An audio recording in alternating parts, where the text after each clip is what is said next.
Kabbalah reveals the structure of the entire universe to a person. And that person discovers that our world is surrounded by one immense benevolent force called the Creator.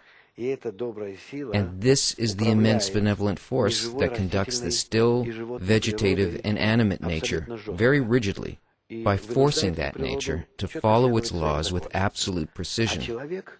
A human being, meanwhile, possesses freedom to choose how to behave in relation to oneself and the environment, nature, and society. It turns out that people are misusing the freedom that nature has allowed for them.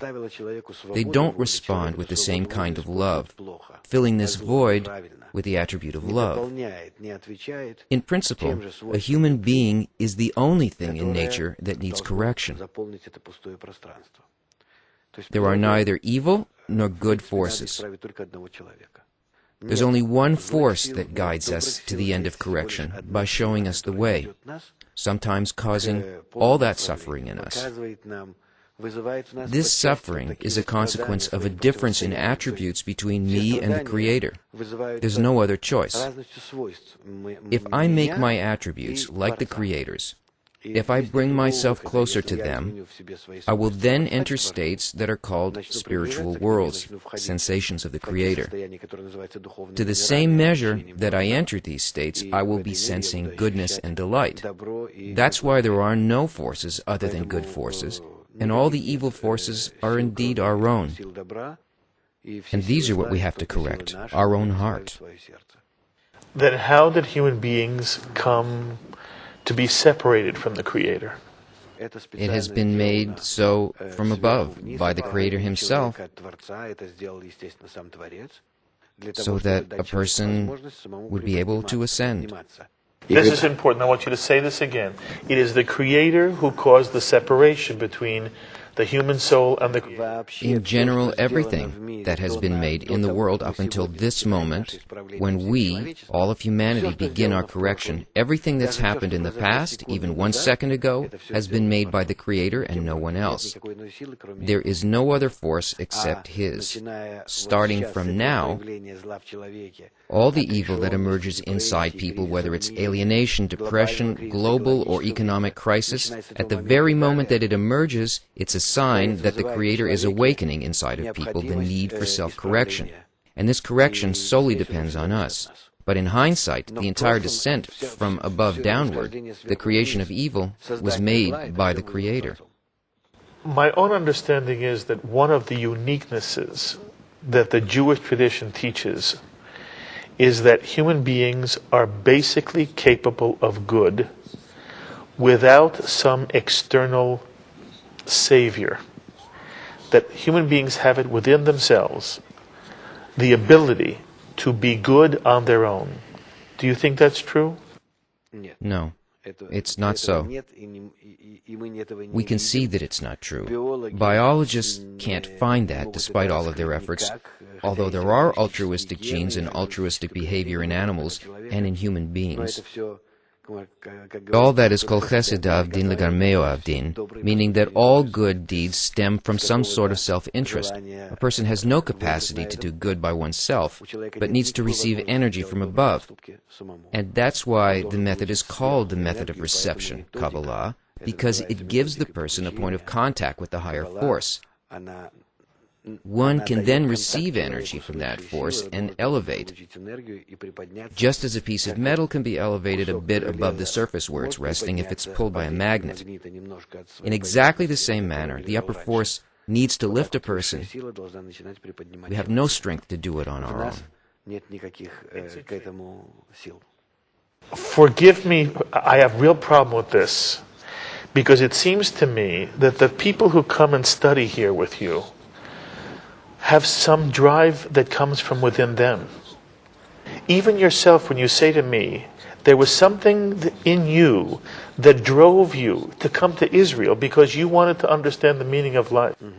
I did not have the sense that you were telling me that came from outside you, but that something inside your heart and your soul, inside you, gave you this drive, which in itself is the fundamental goodness Kabbalah is speaking of. Yes, that's correct. Each of us has a heart, the repository of all our desires, egoistical desires. As it said, the evil human heart receives at birth. But within that heart, there's a point of the Creator from above, a little spark. That spark is pushing us forward, upward, towards eternity, spirituality, and perfection. But it's only pushing. It can't give one the power to ascend. It's just directing and pushing a little bit, and everything else depends on us, meaning whether we will be able to achieve that upper force or not. You have met lovely people, have you not? Yes, I have. What makes them lovely? If they were able to restore their connection to the upper forces that are correcting them, then they became special indeed, but not in any other case. People in our world don't have any means of salvation, and no spells, no magic tricks can help them. If one can direct that point in the heart correctly, then one receives forces from above that create from that point in the heart a so-called partsuf, or 10 sephirot, or a soul. Then, that soul, that part that was constructed, begins ascending with the person into the spiritual world. But that can happen only if one receives force from above, the light, the upper light. If one does not receive that light, one thus stays in this world in egoistic desires and in a desperate search led by this point. Is this reception conscious? Are we conscious of receiving this upper light? Or can somebody be a lovely human being and never realize anything about upper light in Kabbalah? No, a person who studies Kabbalah develops a sixth organ of sensation. We have 5 organs of sensation: vision, hearing, taste, smell, and tactile sensations.